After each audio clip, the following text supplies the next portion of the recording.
শেষ পর্যন্ত বার্সেলোনায় হাসলো শেষ হাসি। চিরপ্রতিদ্বন্দ্বী রিয়াল মাদ্রিদকে ৩-২ গোলে হারিয়ে কোপা দেল রের শিরোপা ঘরে তুলে নিল কাতালানরা। হ্যান্সি ফ্লিকের দল রুদ্ধশ্বাস ফাইনালে নাটকীয় জয় তুলে নিল এবং স্প্যানিশ কাপের ইতিহাসে নিজেদের ৩২তম ট্রফি জয়ের রেকর্ডটাও গড়ে নিল।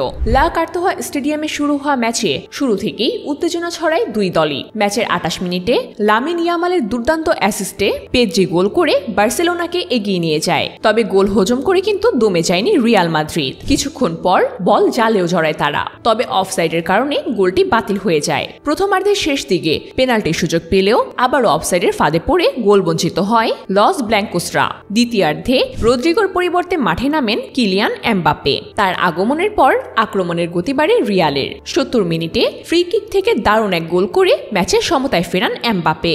এরপর ৭৭ মিনিটে কর্নার থেকে হেডের মাধ্যমে চুওমেনি গোল করে রিয়ালকে ২-১ ব্যবধানে এগিয়ে দেন। মনে হচ্ছিল জয় নিয়ে এবার মাঠ ছাড়বে রিয়াল, তবে বার্সা ছিল দৃঢ় প্রতিজ্ঞ।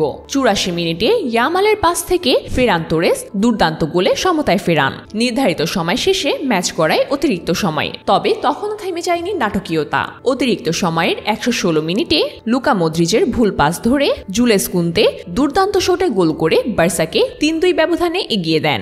শেষ মুহূর্তে এমবাপ্পে ফাউলের শিকার হলে রিয়াল পেনাল্টির আবেদন করেন, তবে ভিআরে দেখা যায় তিনি অফসাইডে ছিলেন, ফলে পেনাল্টি বাতিল হয়ে যায়। এই প্রতিবাদে উত্তপ্ত হয় রিয়ালের ডাগ আউট। মাঠে বিশৃঙ্খলা ছড়িয়ে পড়ে। Referee Antonio Rudiger, Jude Bellingham ও লুকাস ভাস্কুয়েজকে লাল কার্ড দেখান। শেষ পর্যন্ত ৩-২ গোলের রোমাঞ্চকর এক জয় নিয়ে মাঠ ছাড়ে বার্সেলোনা। এল ক্লাসিকোতে প্রতিপক্ষকে হারিয়ে মৌসুমের অন্যতম সেরা সাফল্য উদযাপন করে ইয়ামাল রাফিনহার দল।